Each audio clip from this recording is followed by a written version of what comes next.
Welcome to ఎస్4 media. నేను మీ రాజ్ కమల్ బడిపాటి. ఈరోజు మనతో ఉన్నారు డాక్టర్ బి సుబ్బారావు గారు, ఎస్కే ఐ సూపర్ స్పెషాలిటీ హాస్పిటల్లో అధినేత మనతో ఉన్నారు. నమస్తే అండి డాక్టర్ గారు. నమస్తే అండి.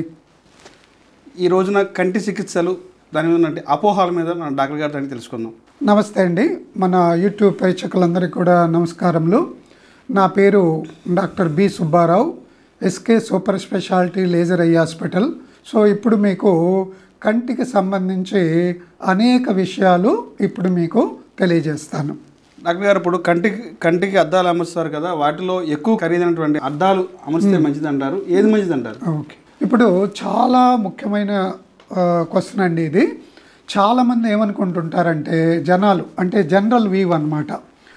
డబ్బులు ఎక్కువ పెడితే ఉపయోగం ఎక్కువ అనుకుంటారు, మంచి ఫలితాలు కూడా ఎక్కువ అనుకుంటారు. కానీ కంటి విషయానికి వస్తే అంటే క్యాటరాక్ట్ ఆపరేషను చేసిన తర్వాత మేము 4 రకాల అద్దాలు అమరుస్తాం కంటి లోపల. ఒకటేమంటే మోనోఫోకల్ అంటాం, రెండోది ఎక్స్టెండెడ్ డెప్త్ ఫోకస్ ఐఓఎల్ అంటాము, మూడోదేమో టారిక్ ఐఓఎల్ అంటాం, తర్వాత 4వదేమో మల్టీఫోకల్ ఐఓఎల్ అంటాం. తర్వాత ఈ మోనోఫోకల్ ఐఓఎల్ తర్వాత తక్కువ కాస్ట్ ఉంటుంది, తర్వాత దాని ఉపయోగాలు చెప్తాను మళ్ళా. అలాగే మల్టీఫోకల్ అనేది చాలా ఎక్కువ కాస్ట్ ఉంటుంది అన్నమాట. సో ఈ మధ్యలో ఖరీదు ఈడిఓఎఫ్ లెన్స్ అంటాం అన్నమాట. సో ఈ మల్టీఫోకల్ 80,000 నుంచి 90 లక్ష, 1,20,000, 1,25,000, 1,50,000 కూడా వేస్తారనమాట. ఏది ఒక్క కంటికి ఒక్క ఐఓఎల్ అమర్చడానికి అనమాట. లక్షల ఖరీదు కూడా 1,50,000 వేస్తారు. 1,00,000, 1,20,000 మనిషిని బట్టి, హాస్పిటల్ని బట్టి ఇది అనమాట. కాకపోతే మామూలు ప్రజలు ఏమనుకుంటారు, ఎక్కువ ఖరీదు పెట్టాం కాబట్టి ఎక్కువ ఖరీదు. వాళ్ళు కూడా అలాగే చెప్తారనమాట. కౌన్సిలర్స్ అంటారు. చాలామంది డాక్టర్తో డిస్కషన్ ఉండదన్నమాట. సో వాళ్ళు ఏమంటే అమ్మో మీకు లైఫ్ లాంగ్ ఉంటుంది, దగ్గర కనిపిస్తుంది, దూరంగా కనిపిస్తుంది, మధ్యలో కనిపిస్తుంది అని చెప్తారు. కాకపోతే ఈ మల్టీఫోకల్ ఐఓఎల్లో లైటింగ్ అనేది 25 నుంచి 30% తగ్గిపోతుంది అన్నమాట. అంటే కాంట్రాస్ట్ సెన్సిటివిటీ అంటాం.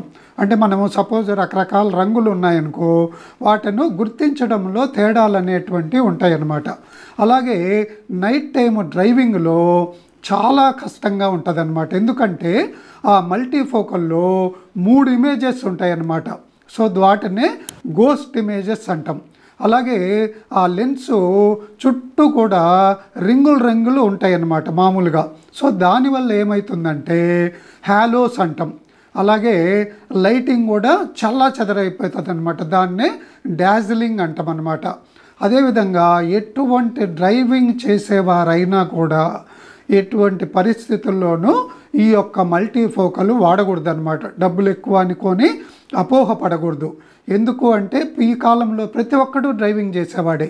ఏది సైకిల్ అన్నా ఉంటుంది, లేదా స్కూటర్ అన్నా ఉంటుంది, కార్ అయినా ఉంటుంది, లేదా కొంతమంది ప్రొఫెషనల్స్ హెవీ వెహికల్స్ నడుపుతూ ఉంటారనమాట.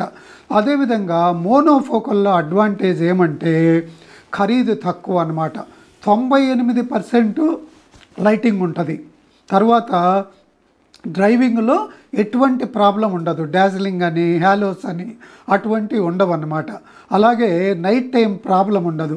కాకపోతే మేమేం చేస్తామంటే ఈ ఆపరేషన్ చేసేటప్పుడే పోస్ట్ ఆపరేటివ్ రిఫ్రాక్షన్ అంటాం, రెసిడ్యువల్. అది -1, 1.25 పెట్టుకుంటే వాళ్ళకు మధ్య చూపు, దగ్గర చూపు కూడా చాలా వరకు బాగుంటుంది అనమాట. ఇంకోటి ఏమంటే మల్టీఫోకల్ మీరు 1,00,000, 1,20,000 పెట్టినా మళ్ళా దగ్గర చూపు బాగా స్పష్టంగా కనపడాలి అంటే 100కి 20, 30, 40 మందిలో మళ్ళా కళ్ళజోడు వాడాలన్నమాట. అందులో ఓల్డ్ ఏజ్లో ఈ కాలంలో కళ్ళజోడు పెట్టుకోవడము ఏమంత నామోషి కాదనమాట. సో అందువల్ల ప్రతి ఒక్కరు కూడా గుర్తుంచుకోవాల్సిన విషయం ఏమంటే ఖరీదు ఎక్కువ ఉంటేనే బాగా చూపు ఉంటుంది అనేటువంటిది తప్పు, అది అపోహ. నిజంగా చెప్పాలి అంటే మోనోఫోకలే ఎన్నో విధాల మంచిది.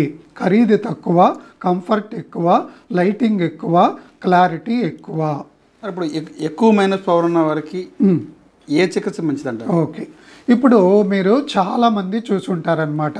పూర్వకాలంలో ఒక క్లాసులో ఎక్కడో ఇద్దరికో ముగ్గురికో 5 మందికో కళ్ళజోడు ఉండేది. ఇప్పుడు ఏమంటే కాలేజ్ వచ్చాక 100కి 20 నుంచి 30 మందిలో కళ్ళజోడు వాడుతున్నారు. ఇంకా చిన్న వయసులో స్కూల్ ఏజ్లో ఏమంటే అట్లీస్ట్ 20-30%కు కళ్ళజోడు అవసరం అవుతూ ఉంది. ప్రతి ఒక్కరు కూడా చిన్నపిల్లలను కానీ కాలేజీలో కానీ చేర్పించేటప్పుడు తప్పనిసరిగా ఒక్కసారి కంటి పరీక్ష చేయించుకొని ఒకవేళ ఏమన్నా డిఫెక్ట్ ఉంటే అది వాడాలన్నమాట. తర్వాత మీరు చాలా పేపర్లలో చూసుంటారు అడ్వర్టైజ్మెంట్, లాసిక్ చికిత్స అని, పిఆర్కే అని, స్మైల్ చికిత్స అని, తర్వాత ఐసిఎల్ అని చేస్తుంటారనమాట. సో వీటిల్లో కొంత పవర్ వరకు పర్వాలేదు. ఇది ఈ యొక్క ఎగ్జైమర్ లేజర్తో చికిత్స అంటామన్నమాట. ఇది కూడా 20 వయసు అప్పుడు చేసుకోవడము చాలా మంచిదన్నమాట. ఎందుకంటే ఆ పెరగడం అనేది ఎంతవరకు పెరిగి అప్పుడు చాలామందిలో 100కి 90 మందిలో ఆగిపోతుందన్నమాట. ఒక స్థిరమైనటువంటి పవర్ వచ్చిన తర్వాత దానికి ఆపరేషను చేయించుకోవాలి. తర్వాత మీకు అన్నట్టు ఇప్పుడు ఒక్కొక్క దాంట్లో ఉన్నటువంటి మంచి చెడులు ఏమనేటువంటివి తెలుసుకోవాలన్నమాట. ఇప్పుడు పిఆర్కే అంటాం, అంటే డైరెక్ట్గా ఈ కంటి నల్లపాప మీద ఆ పొరలు అనేటువంటి మైక్రాన్స్లో తీసేస్తామన్నమాట. సో అది కొంతవరకు మంచిదే, 4-5 వరకు కూడా. ఎక్కువ తీసేస్తే ఈ నల్లపాప అనేటువంటిది మందం తగ్గిపోయి వీక్ అయిపోతుంది అన్నమాట. అలాగే ఈ పొరల పైన తీయడం వల్ల చాలా కంటి నొప్పి ఉంటుంది అన్నమాట. వెలుతురు చూడలేడు. తర్వాత 4-5 రోజులు చాలా కష్టపడాలి. కాకపోతే ఈ పాయింట్లు అనేటువంటి మీరు డాక్టర్తో డిస్కస్ చేయాలి. చాలామంది చెప్పరు సైడ్ ఎఫెక్ట్లు. ఒక పార్ట్ ఇప్పుడు కాయిన్ ఉందనుకో, దానికి బొమ్మ చెప్పాలి, బొరుసు, ఆ రెండు ఉండాలన్నమాట. దాని యొక్క ఉపయోగాలు, దాని యొక్క కష్ట నష్టాలు కూడా తెలుసుకోవాలి. కాకపోతే ఇప్పుడేమంటే ఈ కార్పొరేట్ హాస్పిటల్ వచ్చిన తర్వాత ఈ యొక్క లాభాలే చెప్తారు కానీ దానికి ఉన్నటువంటి నష్టాలు, ప్రాబ్లమ్స్, సైడ్ ఎఫెక్ట్స్ అనేటువంటి ఎక్కువ చెప్పరన్నమాట. అలాగే అది మళ్ళా కొన్నాళ్ళు అనేక రకాల చుక్కల మందులు వాడాలి. ఒక్కోసారి ఏమంటే ఈ పిఆర్కేలో స్టెరాయిడ్ మందులు, అంటే ఆ మచ్చలు ఏర్పడకుండా ఆ జరిగినటువంటి చికిత్స అలాగే ఉండడానికి 3 నెలలు 6 నెలలు కూడా చుక్కల మందులు వాడాలన్నమాట. అలాగే నెక్స్ట్ పార్ట్ ఏమంటే లాసిక్ అంటాం. తర్వాత ఇంకోటి ఏమంటే మనం అనుకున్నంత తగ్గదు, దాన్నే అండర్ కరెక్షన్ అంటాం. ఒక్కోసారి ఎక్కువ కూడా తగ్గుతుంది, దాన్నే ఓవర్ కరెక్షన్ అంటాం. ప్రతి చికిత్సలో కూడా లేజర్ చికిత్సలో ఈ రెండు ఉంటాయి అన్నమాట. అండర్ కరెక్షన్ ఉండొచ్చు, ఓవర్ కరెక్షన్ ఉండొచ్చు అన్నమాట. అలాగే నెక్స్ట్ది ఏమంటే లాసిక్ అంటాం. అంటే ఈ కంటి నల్లపాపను 2గా కట్ చేస్తామన్నమాట. పూర్వం ఏమంటే బ్లేడ్తో, మోటరైజ్డ్ బ్లేడ్తో కట్ చేసేవారు. ఇప్పుడు ఏమంటే ఫెమటోసెకండ్ లేజర్ అని, ఆ లేజర్తో ఒక 1/3 భాగము ఈ యొక్క నల్లపాపను కట్ చేస్తారంటే మనం చెక్కను తోపడా పట్టినట్టు ఏ విధంగా కట్ చేస్తామో అలా కట్ చేసి ఆ తర్వాత లోపలి భాగంలో లేజర్ కిరణాలతో ఒక కాన్కేవ్ షేపులో గుంతబడేటట్టు చేస్తామన్నమాట. సో ఇలా కట్ చేయడం వల్ల ఏమవుతుందంటే 100కి 70 మందిలో డ్రై ఐ అనేది వస్తుంది. అంటే కంటి నీరు ఎండిపోవడం. దానికి మళ్ళీ 5 నెలలు 6 నెలలు 8 నెలలు కూడా చుక్కల మందు వాడాలి. అలాగే అది అతుక్కోడిపోవడం అన్నమాట. ఒక్కోసారి గట్టిగా మనం చేత్తో రుద్దినా కూడా కన్నును ఆ పొర, కట్ చేసిన పొర ఊడిపోయే ప్రమాదం ఉందన్నమాట. ఆ తర్వాత ఈ రెండు ఒకదానికోటి అతుక్కొని పోవడంలో మళ్ళీ అనేక కాంప్లికేషన్లు వస్తాయి. ఒకవేళ బై ఛాన్స్ ఏదైనా ఇన్ఫెక్షన్ అటువంటి జరిగితే అప్పుడు కూడా చాలా ప్రాబ్లం అవుతుంది. అలాగే ఎక్కువ పవర్కు చేస్తే లాసిక్ ఈ యొక్క కంటి నల్లపాపే వంగిపోయి అది కెరటోకోనస్ లాగా అయిపోతుంది అన్నమాట. అందువల్ల ఎక్కువ పవర్ అనేటువంటిది చేపించుకోకూడదు అన్నమాట, లాసిక్ కానీ ఇవన్నీ కూడా. కాకపోతే మీరు ప్రతి ఒక్కరు కూడా అడగాలి. ఇప్పుడేమంటే లాసిక్ కన్నా ఇంకా మంచిదని చెప్పి స్మైల్ పద్ధతి అనేది వచ్చిందనమాట.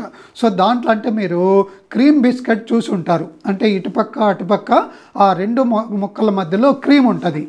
ఆ క్రీమ్ లాగా 2 పొరలుగా కంటి నల్లపాపం చేసి ఆ మధ్యలో పొరను తీసేస్తామన్నమాట.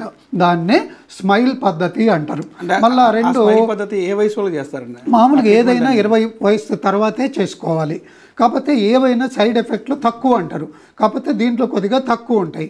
తర్వాత ఎక్కువ పవర్ చేయకూడదు, ఏదైనా కూడా 5-6 లోపల వరకే ఇవన్నీ బాగుంటాయి లేజర్తో చికిత్సలు. 6 కన్నా ఎక్కువ ఉంటే చాలామంది ఏం చేస్తారు, అలా విధంగా కంటి నల్లపాప మందం తక్కువ ఉంటే లోపల ICL అంటారు, అంటే ఇంట్రా ఆక్యులర్ కొల్లామర్ లెన్స్ అంట, ఒక కాంటాక్ట్ లెన్స్ లాగా కంటి లోపలే పెడతారనమాట. కాకపోతే ఇది టెంపరీ, మళ్ళీ కొన్ని సంవత్సరాల తర్వాత మళ్ళీ దీనివల్ల ఏమి గ్లకోమా వస్తుంది, క్యాట్రాక్ట్ వస్తుంది, మళ్ళీ అది తీసేయాలన్నమాట. సో మేమేం చేస్తామంటే 6 కన్నా ఎక్కువ పవరు ఉన్నటువంటి వాళ్ళకు ఇంకా ప్రపంచంలోనే అతి ముఖ్యమైనటువంటి పద్ధతి అనమాట, అంటే రిఫ్రాక్టివ్ లెన్స్ ఎక్స్చేంజ్ అంటాం. ఆ ఉన్న లెన్స్ను, గాడ్ గివెన్ లెన్స్ని తీసేసి కంటి లోపలే IOL అమరుస్తామన్నమాట. సో దానివల్ల ఏమంటే మళ్ళీ ఇది లైఫ్ లాంగ్ ఉంటుంది, పర్మనెంట్ చికిత్స అనమాట. తర్వాత మళ్ళీ నెక్స్ట్ వయసులో అంటే లైఫ్ లాంగ్ క్యాట్రాక్ట్ కూడా రాదనమాట. అలాగే అది చేసేటప్పుడే ఐరిడెక్టమీ అనేటువంటి చేస్తాం. సో దానివల్ల ఏమంటే అనేక రకాల గ్లకోమాలు కూడా రావన్నమాట. ఒక్కోసారి -5 నుంచి -25 పవర్ వరకు కూడా చేస్తాం. అంటే మొత్తము ఆంధ్రప్రదేశ్లో 1986 నుండి కూడా ఈ చికిత్స చేస్తున్న మొట్టమొదటి హాస్పిటల్ అన్నమాట మాది, SK super speciality laser eye hospital, Nakkal road 5వ లైను, విజయవాడ అనమాట. ఎంతోమంది, కొన్ని వందల మందికి చేశామన్నమాట. ఈ ఎక్కువ పవర్ ఉన్నటువంటి వాళ్ళు కూడా ఏం చేయాలంటే తప్పనిసరిగా ముందు రెటీనా పరీక్ష చేయించుకోవాలి. ఎందుకంటే ఎక్కువ మైనస్ పవర్ ఉన్నటువంటి వాళ్ళల్లో రెటీనా వీక్ అయిపోయి డీజనరేషన్స్ అంటాం. అలాగే ఒక్కోసారి కొన్ని రంధ్రాలు కూడా ఏర్పడతాయి అన్నమాట. అవి ఏర్పడితే ఒకసారి కంటి రెటీనా ఊడిపోయే ప్రమాదం ఉంది, దాన్నే రెటీనల్ డిటాచ్మెంట్ అంటాం అన్నమాట. అందువల్ల ఎక్కువ మైనస్ పవర్ ఉన్న ప్రతి ఒక్కరు కూడా తప్పనిసరిగా రెటీనా పరీక్ష చేయించుకోవాలి. మేమైతే ఒక్కోసారి ఎక్కడన్నా వీక్ ఉంటే దానికి ముందుగా ఇన్ఫ్రారెడ్ డయోడ్ లేజర్, అంటే ఇది కూడా ప్రపంచంలోనే రెటీనాకు హైయెస్ట్ లేజర్ అనమాట, దాంతో ముందు చికిత్స చేసి ఆ తర్వాతనే ఈ మైనస్ పవర్కు చికిత్స చేస్తామన్నమాట. దానికి ఏమాత్రం ఖరీదు అవుతుంది ఆపరేషన్ చేయించుకోవాలంటే? దానికి ఆ లేజర్కి ఏమో మీకు 2 కళ్ళకు కలిపి కూడా 7-8 వేలల్లోనే అయిపోతుంది. 8 వేలు అనుకోండి చికిత్స ప్లస్ ఫోటో ఇవన్నీ కూడా. అదేవిధంగా ఒక్కొక్క కంటికి మనము అంటే పర్మనెంట్ లెన్స్ పెడితే 45 నుంచి 50 వేలల్లోనే అయిపోతుంది. అదే ICL అయితే ఒక్కొక్క కంటికి 70 వేల నుంచి 1,50,000 వరకు కూడా వేస్తారు. ఇది ఒక్క కంటికి. మళ్ళా అట్లా 2 కళ్ళ కంటే 2 లక్షల నుంచి 3 లక్షలు వేస్తారు. ప్లస్ మళ్ళీ ఇది టెంపరీ, కొన్ని సంవత్సరాల తర్వాత మళ్ళీ అంటే 40లో కానీ ఒకవేళ 60లో కానీ క్యాట్రాక్ట్ వస్తే ఆ క్యాట్రాక్ట్ తీసేయాలి, దాంతోపాటు ఈ ICL కూడా తీసేయాలి, మళ్ళీ క్యాట్రాక్ట్ ఆపరేషన్ చేయాలి. కాకపోతే మేమేం చేస్తామంటే ఇంతకుముందు చెప్పినట్టు పర్మనెంట్ లోపల ఉన్న లెన్స్ను ఆల్రెడీ తీసేస్తామన్నమాట. దానివల్ల ఏమంటే చూపు కూడా చాలా బాగుంటుంది. ఈ ICL అనేది ఆల్రెడీ ఉన్నటువంటి లెన్స్ మీద ఆ స్పేస్ తక్కువగా ఉంటుంది, దాంట్లో ఈ ఇరికిస్తారనమాట. ఇది మేము చేసేదేమంటే ఒరిజినల్ లెన్స్ ఏ పొజిషన్లో ఉంటే ఆ పొజిషన్లోనే IOL అనేది పెడతాం. ఈ IOLకు దాదాపు ఎంత 50 నుంచి 60 వేల లైఫ్ ఉందన్నమాట. సో అప్పటి నుంచి వాడుతున్నారు. తర్వాత క్లారిటీ ఆఫ్ విజన్ కూడా బాగుంటుంది, ఎందుకంటే నోడల్ పాయింట్లోనే అంతకుముందు ఉన్న గాడ్ గివన్ లెన్స్ పొజిషన్లోనే అమరుస్తామన్నమాట. అందువల్ల ప్రతి ఒక్క ప్రేక్షకునికి అంటే ఎక్కువ మైనస్ పవర్ ఉన్నటువంటి వాళ్ళు ఈ విషయాలన్నీ తెలుసుకొని ఎక్కువ పవర్ ఉంటే మాలాంటి కంటి హాస్పిటల్కి వస్తే మీకు పర్మనెంట్ చికిత్స చేస్తామండి.